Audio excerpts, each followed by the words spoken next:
কিন্তু ধীরে ধীরে ভাবলাম রান্না সেটা কোনো ব্যাপারই না। কিন্তু প্রথম দিন রান্নাটা ঢুকে বুঝলাম এটা কোনো রান্নাঘর নয়, এটা এক্সাম সেন্টার। আর এই এক্সাম সেন্টার এক্সামিনার হলো আপনার শাশুড়ি মা। হ্যাঁ কোথায় থেকে বসিয়ে গেছে আপনার। আর যদি রান্না না করেন সেটা বলবে একটু ভালো কেন হয়েছে, একটু পাতলা করতে হবে, কেন পাতলা হয়েছে, তারপরে কি বলবে একটু লবণ কেন কম, একটু লবণ কেন বেশি, ভাত কেন সেদ্ধ হয় না, ভাত কেন সেদ্ধ হয় না।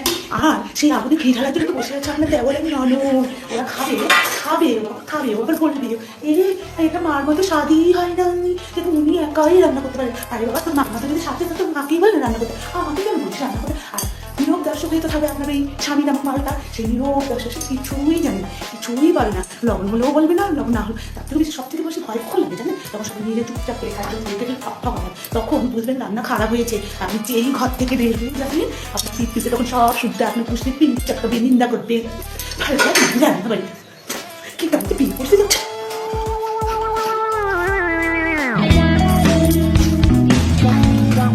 हमको जिंदा मत छोड़ो सालो, हम कोई मंदिर का घंटा है कि कोई भी आके बजा जाता है।